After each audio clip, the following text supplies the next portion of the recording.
राधे राधे दोस्तों। इससे पूर्व की क्लासों में हमने हिंदी की शिक्षण विधियों में जो क्लासें ली थी उसमें आपने भाषाई कौशलों के बारे में पढ़ा था, गद्य की शिक्षण विधियां और पद्य की शिक्षण विधियों के बारे में पढ़ा था। आज हम व्याकरण की शिक्षण विधियों के बारे में पढ़ेंगे।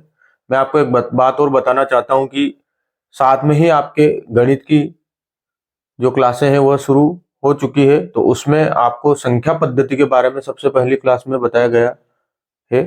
तो उस संख्या पद्धति की क्लास को आप यही YouTube चैनल में प्लेलिस्ट से पढ़ सकते हो। जहां पर आप प्लेलिस्ट में मैथ्स की क्लासें देखोगे वहां पर संख्या पद्धति की क्लास आपको मिल जाएगी।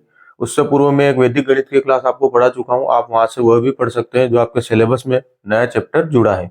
आज हम व्याकरण शिक्षण की बात करते हैं। तो जो व्याकरण शिक्षण में जो व्याकरण है, शब्द वह वी प्लस आ प्लस र धातु और ल्युट प्रत्यय से मिलकर बना हुआ है। व्याकरण को शुद्धि और अशुद्धि का शास्त्र कहा जाता है। व्याकरण शिक्षण की जो सर्वश्रेष्ठ विधि है वह आगमन निगमन विधि, और जो व्याकरण शिक्षण है इसका सर्वश्रेष्ठ सोपान है वह है नियमितीकरण। नेक्स्ट हम देखते हैं व्याकरण शिक्षण की विधियां। अब मैं आपको मूल रूप से व्याकरण शिक्षण की जो विधियां हैं उनके बारे में बताता हूँ। व्याकरण शिक्षण में जो सबसे पहली विधि आएगी वह आएगी आगमन विधि, फिर निगमन विधि, फिर सूत्र विधि और उसके बाद पाठ्यपुस्तक विधि।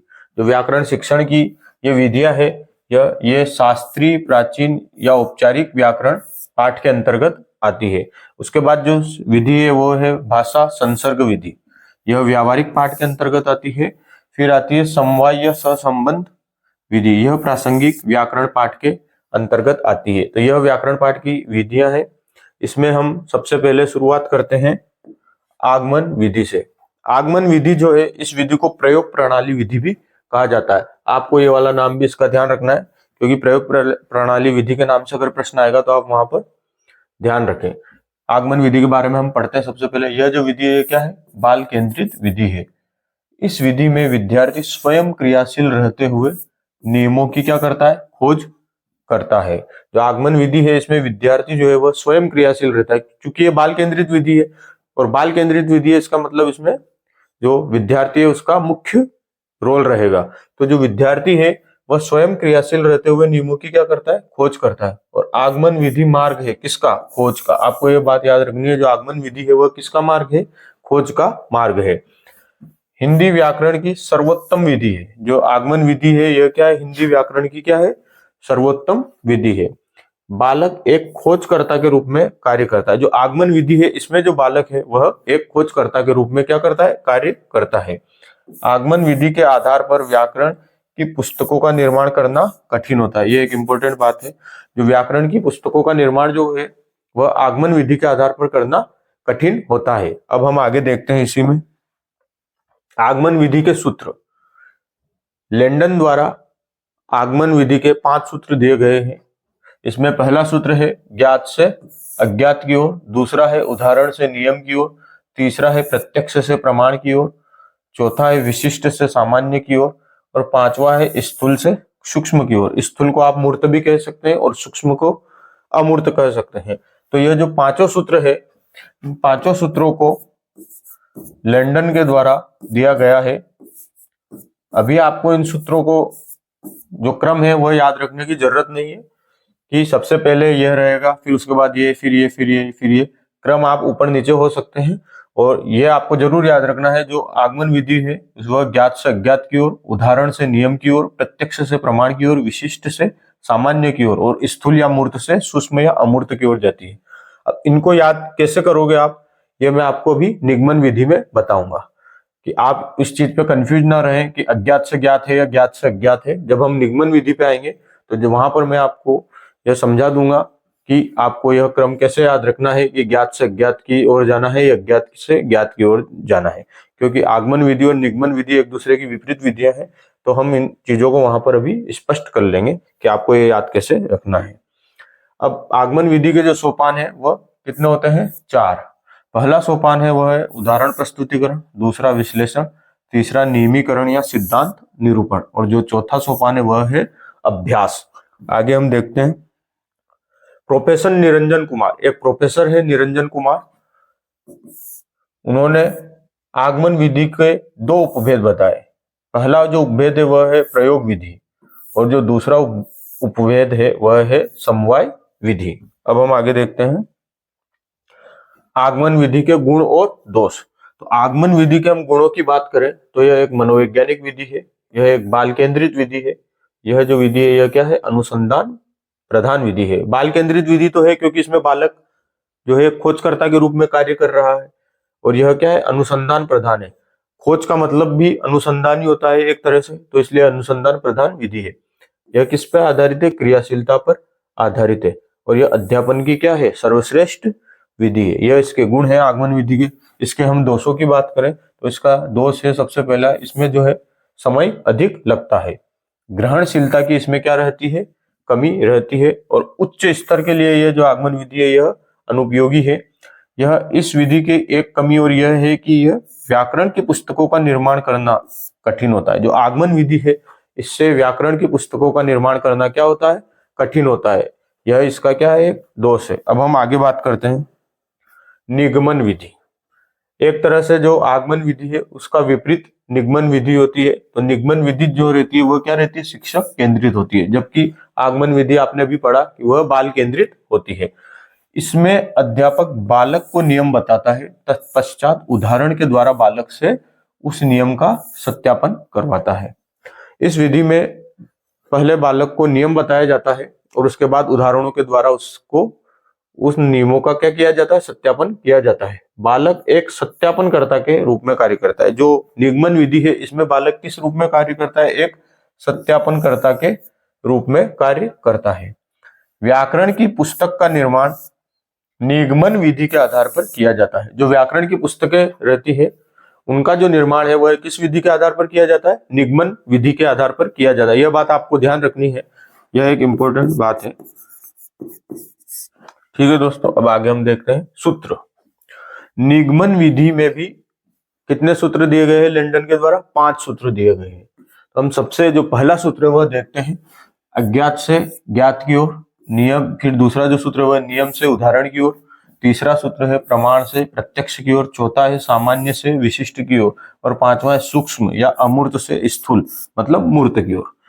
ये वही सूत्र है, बस जब हम इनको आगमन विधि में पढ़ रहे थे तो ज्ञात से अज्ञात हो गया था, उदाहरण से नियम, प्रत्यक्ष से प्रमाण, विशिष्ट से सामान्य और स्थूल से सूक्ष्म, हमने इनको ऐसे पढ़ा था। अब आपको ये चीज कैसे याद रखनी है कि इन सूत्रों को, कि यह अज्ञात से ज्ञात जाएगा या ज्ञात से अज्ञात जाएगा। इसके लिए मैं आपको बस एक शब्द याद करने के लिए बोलता हूं कि आप जो है निगमन विधि में बस आम याद रखें, आम। ये निगमन विधि के जो हम ये सूत्र पढ़े, अज्ञात से ज्ञात की ओर, नियम से उदाहरण, प्रमाण से प्रत्यक्ष, सामान्य से विशिष्ट और सूक्ष्म से स्थूल, इसमें बस आपको आम याद रखना है। अब मैं इस आम से इनको आपको कैसे याद रखना है कि अज्ञात से ज्ञात जाएगा या ज्ञात से ज्ञात जाएगा।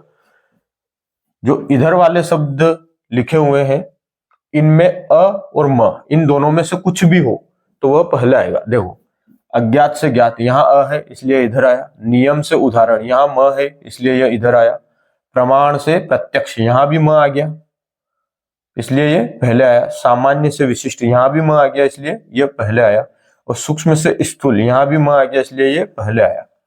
तो आपको यहाँ पर यह बात याद रखनी है निगमन में कि आम आप याद रखें, बस इसमें बस इतना सा याद रखना है कि इधर वाले शब्दों में अ या म दोनों में से कोई सा भी एक जो वर्ण है वह आना चाहिए। देखिए आप इधर अ और म नहीं है, ना इसमें अ म है, ना इसमें है, ना इसमें, ना इसमें, ना इसमें है। लेकिन अब आप कहोगे सर यहाँ तो सूक्ष्म में म आ रहा है और स्थूल में तो नहीं आ रहा, लेकिन अमूर्त में आ रहा, म आ रहा है और मूर्त में भी म आ रहा। लेकिन आप देखो अमूर्त में अ और म दोनों आ रहे हैं, जबकि मूर्त में क्या आ रहा है, बस म आ रहा है। तो आम की बात करें तो जब सूक्ष्म स्थूल रहेगा तो यहाँ पे म है, यहाँ पर म नहीं है, तो आपको अपने आप पता चल जाएगा सूक्ष्म पहले आएगा। लेकिन अमूर्त से मूर्त में आप कंफ्यूज होगे कि यार दोनों तरफ म है, तो आप एक बात का ध्यान रखें कि आ म की बात हो रही है, तो अमूर्त में अ और म दोनों है और बस मूर्त में बस म है, तो अमूर्त क्या रहेगा, अमूर्त पहले आ जाएगा। इस चीज को आपको क्या करना है, ध्यान में रखना है। ठीक है दोस्तों, इस चीज को आप बहुत आसानी से समझ गए होंगे कि हम इन सूत्रों में ये कैसे ज्ञात करेंगे कि ज्ञात से ज्ञात जाएगा या ज्ञात से ज्ञात जाएगा। बस आपको तो एक ही बात याद रखनी है, निगमन में आम, उसके बाद उसका विपरीत आगमन में हो जाएगा। ठीक है दोस्तों, अब आगे बात करते हैं सोपान या पदों की। जो निगमन है इसमें 4 सोपान है। पहला है नियम प्रस्तुतिकरण, दूसरा है उदाहरण विश्लेषण और निरीक्षण, तीसरा सोपान है वह निष्कर्ष या सत्यापन, और चौथा है अभ्यास। ठीक है दोस्तों, जैसे आगमन विधि में 4 सोपान थे, ऐसे ही निगमन विधि में आपको 4 सोपान दिए गए। अब प्रोफेसर निरंजन कुमार सिंह क्या कहते हैं, आप देखिए। जो प्रोफेसर निरंजन कुमार सिंह है, इन्होंने निगमन विधि के कितने उपभेद बताए, 2। जैसे आगमन विधि में 2 उपभेद बताए थे आपको, वैसे ही निगमन विधि में कितने उपभेद बताए गए, 2।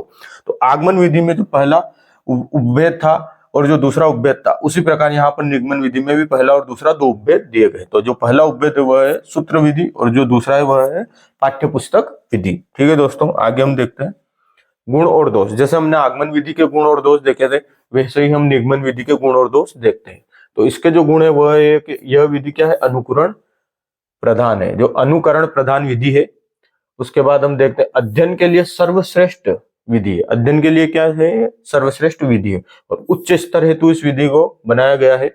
व्याकरण की पुस्तक का निर्माण निगमन विधि के आधार पर किया जाता है। यह इंपॉर्टेंट बात है कि जो व्याकरण की पुस्तक है, इनका निर्माण किसके आधार पर किया जाता है, निगमन विधि के आधार पर किया जाता है। अब देखते हैं हम निगमन विधि के दोष। बालक निष्क्रिय रहता है, क्योंकि यह विधि आपने अभी देखा था कि यह विधि क्या थी, अध्यापक केंद्रित थी। तो इसमें बालक क्या रहेगा, निष्क्रिय रहेगा। इसमें किस पर बल दिया जाता है, रटने पर बल दिया जाता है। छोटी कक्षाओं के लिए यह विधि क्या है, अनुपयोगी। यह जो विधि रहती है निगमन विधि, यह छोटी कक्षाओं के लिए अनुपयोगी है और यह विधि क्या है, अमनोवैज्ञानिक विधि है। क्रियाशीलता का इसमें क्या रहता है, अभाव रहता है और प्राप्त ज्ञान क्या रहता है, अस्थायी रहता है। ठीक है दोस्तों, अब हम आगे देखते हैं सूत्र विधि या कंठस्थीकरण विधि। जो सूत्र विधि है इसको हम कंठस्थीकरण विधि भी कहते हैं, दोनों नाम आप याद रखें। इसके जो जनक हैं वो कौन है, पाणिनि। सूत्र विधि का जो सर्वप्रथम प्रयोग है वो किसमें किया गया, संस्कृत में किया गया।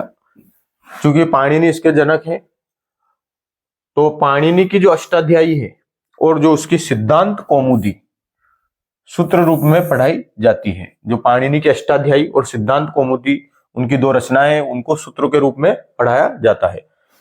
इसका जो सूत्र है वह नियम से उदाहरण, यह किस पर आधारित है, नियम से उदाहरण पर आधारित है, मतलब निगमन पर आधारित है। क्योंकि यह नियम से उदाहरण किसका सूत्र है, निगमन विधि का सूत्र है। तो यह जो सूत्र विधि या कंठस्थीकरण विधि है, यह किस पर आधारित है, निगमन विधि पर आधारित है। इसमें रटने पर बल दिया जाता है और प्राप्त ज्ञान क्या होता है, अस्थायी होता है।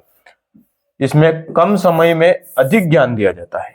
जो सूत्र या कंठस्थीकरण विधि है, इसमें क्या किया जाता है, कम समय में अधिक ज्ञान दिया जाता है। यह मनोवैज्ञानिक विधि है, उच्च माध्यमिक स्तर पर इसका क्या किया जाता है, प्रयोग किया जाता है। सूत्र या कंठस्थीकरण विधि के बाद अब हम नेक्स्ट विधि देखते हैं, पाठ्य पुस्तक विधि या सुग्गा प्रणाली। जो पाठ्य पुस्तक विधि है इसको सुग्गा प्रणाली भी कहा जाता है। यह नाम आपको याद रखना है दोस्तों, ठीक है। इस विधि का समर्थन हिंदी में, जो पाठ्य पुस्तक विधि या सुग्गा प्रणाली विधि है, इसका जो समर्थन है हिंदी में तो कमेनियस ने किया और संस्कृत में किसने किया, डॉक्टर वेस्ट ने। तो ये आपको नाम याद रखना है कि हिंदी में कौन था इसका समर्थन करने वाला, कमेनियस, और संस्कृत में डॉक्टर वेस्ट है। यह पुस्तक आपके जो पाठ्य पुस्तक विधि है यह आपके संस्कृत की, जब हम शिक्षण विधियां पढ़ेंगे वहां पर भी आएगी, वहां पर जो इसके डॉक्टर वेस्ट की चर्चा होगी। लेकिन चूंकि ये हिंदी में भी है तो मैंने दोनों ही एक साथ आपको यहाँ पर समझा दिए, क्योंकि हिंदी में जो है वह कमेनियस ने इसका समर्थन किया और संस्कृत में डॉक्टर वेस्ट ने किया, ताकि आप कभी प्रश्न आए तो वहां पर कंफ्यूज ना हो, क्योंकि आपको वहां पर ये दोनों ऑप्शन मिल सकते हैं। अगर वह प्रश्न आपको हिंदी में पूछा गया है तो कमेनियस, और अगर संस्कृत में पूछा है तो डॉक्टर वेस्ट। इसका जो सर्वप्रथम प्रयोग है किसमें किया गया था, अंग्रेजी शिक्षण में किया गया था। यह जो पाठ्य पुस्तक विधि है निगमन पर आधारित है। इसमें भी किस पर बल दिया जाता है, रटने पर बल दिया जाता है। यह परंपरागत विधि है और क्या है, अमनोवैज्ञानिक विधि है। अब पाठ्य पुस्तक या सुग्गा प्रणाली के बाद हम देखते हैं नेक्स्ट विधि, भाषा संसर्ग विधि। भाषा संसर्ग विधि, अव्याकृत विधि या प्रासंगिक विधि। ठीक है दोस्तों, जब बालक को बिना वर्णमाला का ज्ञान कराए सीधे शब्दों का ज्ञान कराया जाता है। जब बालक को वर्णमाला का ज्ञान न कराकर सीधे इसका शब्दों का ज्ञान कराया जाता है तो वह भाषा संसर्ग विधि कहलाती है।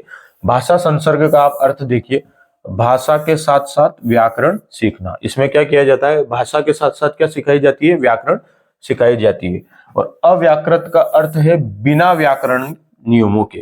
जो व्याकरणीय नियम है उनके बिना सीधा क्या सिखाया जाता है, व्याकरण सिखाई जाती है। यह क्या है, एक अनौपचारिक विधि है, व्यावहारिक व्याकरण की सर्वश्रेष्ठ विधि। क्योंकि इसमें भाषा के द्वारा व्याकरण सिखाई जाती है, इसलिए यह क्या है, व्यावहारिक व्याकरण की सर्वश्रेष्ठ विधि है।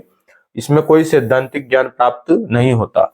जो भाषा संसर्ग विधि है इसमें सैद्धांतिक ज्ञान की प्राप्ति नहीं होती है।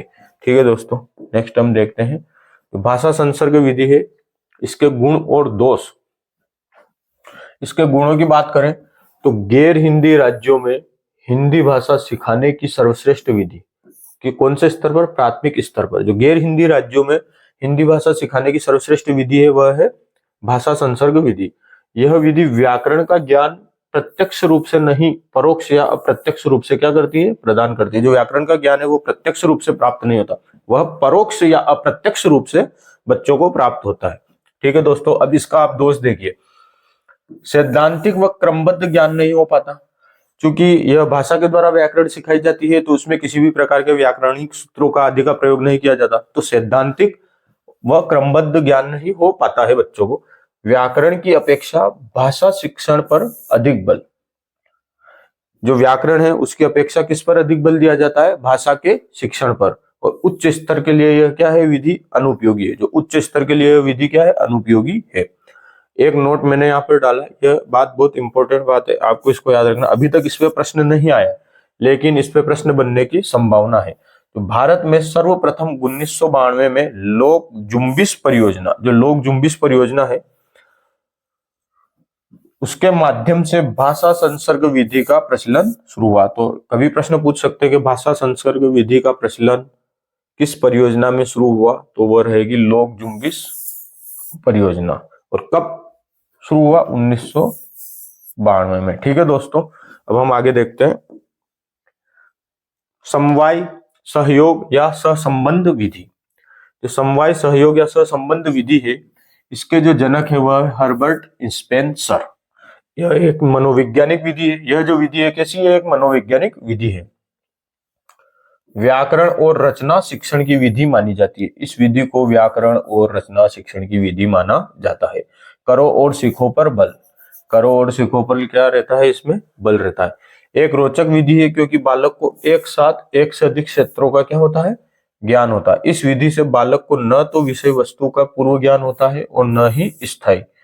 जो इसमें है बच्चे को या जो विद्यार्थी रहता है उसको विषय का एक साथ एक से अधिक क्षेत्रों का ज्ञान होता है। तो इस वजह से इसको क्या होता है, ना तो विषय का पूर्ण ज्ञान होता है, जो विषय रहता है इसका पूर्ण ज्ञान भी नहीं होता और स्थायी ज्ञान भी नहीं होता है। क्यों, क्योंकि इसमें हम क्या एक से अधिक क्षेत्रों का ज्ञान एक साथ लेते हैं।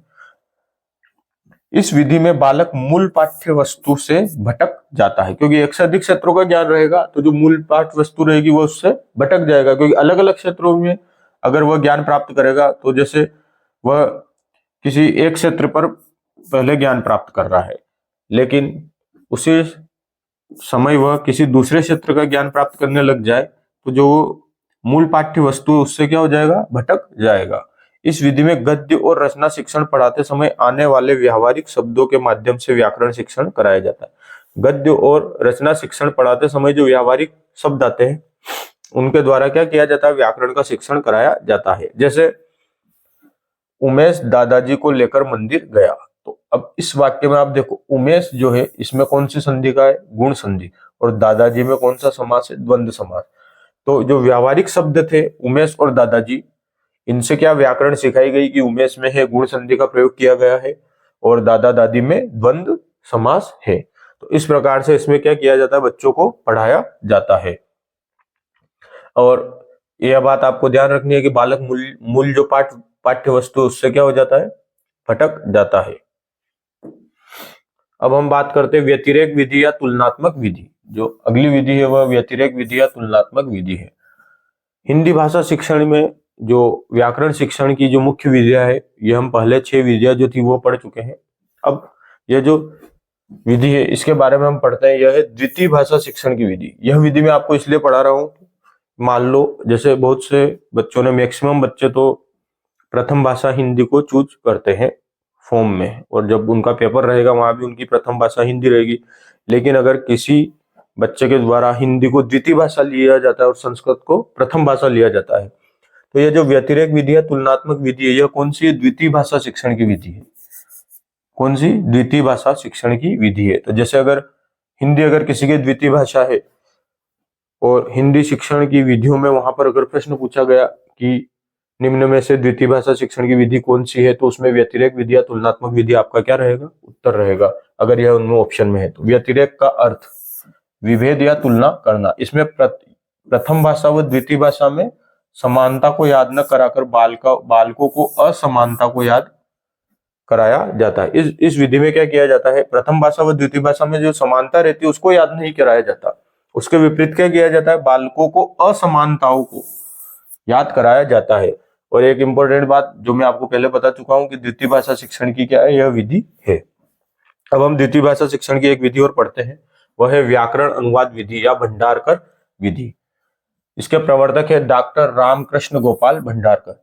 यह विधि जो है द्वितीय भाषा शिक्षण की विधि है। तो जब हम संस्कृत की शिक्षण विधियां पढ़ेंगे वहां पर भी इस विधि का नाम आएगा, व्याकरण अनुवाद विधि या भंडारकर विधि, वहां पर भी हम पढ़ेंगे संस्कृत भाषा शिक्षण में, क्योंकि वह द्वितीय भाषा रहेगी आपके। इसलिए द्वितीय भाषा शिक्षण की सबसे प्रचलित व प्राचीनतम विधि है। यह विधि अनुवाद के सिद्धांत पर आधारित है और द्वितीय भाषा शिक्षण की स्वयं शिक्षण मालाएं इस विधि पर आधारित है। यह प्रश्न इंपॉर्टेंट है कि द्वितीय भाषा शिक्षण की स्वयं शिक्षण मालाएं किस विधि पर आधारित है, तो आपको लिखना है व्याकरण अनुवाद विधि या भंडारकर विधि।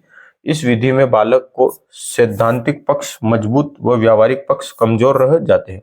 तो इस विधि में जब हम इस विधि से बालक को पढ़ाते हैं तो उसका सैद्धांतिक जो पक्ष है वह तो मजबूत हो जाता है, लेकिन जो व्यावहारिक पक्ष है वह क्या रहता है?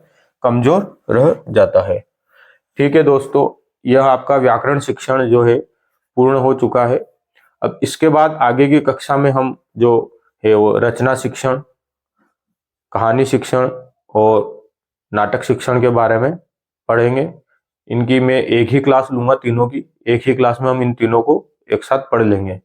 अभी तक हमने 5 क्लासें पढ़ चुके हैं आज की क्लास को जोड़ते हुए। तो इन 5 क्लासों में हम हिंदी शिक्षण में जो है व्याकरण शिक्षण तक आ चुके हैं, और अब जो आखिरी आपकी क्लास रहेगी उसमें कहानी, कविता शिक्षण तो आप पढ़ चुके हैं, कविता शिक्षण तो, उसमें कहानी, नाटक शिक्षण आदि की हम बात करेंगे। और वह एक क्लास रहेगी जिसमें आपका सब कुछ पढ़ा दिया जाएगा, और उसके बाद आपकी जो हिंदी की शिक्षण विधियां है यह खत्म हो जाएगी। उसके बाद हम नवाचारी शिक्षण विधियों को अगली क्लास से शुरू करेंगे। ठीक है दोस्तों, थैंक यू।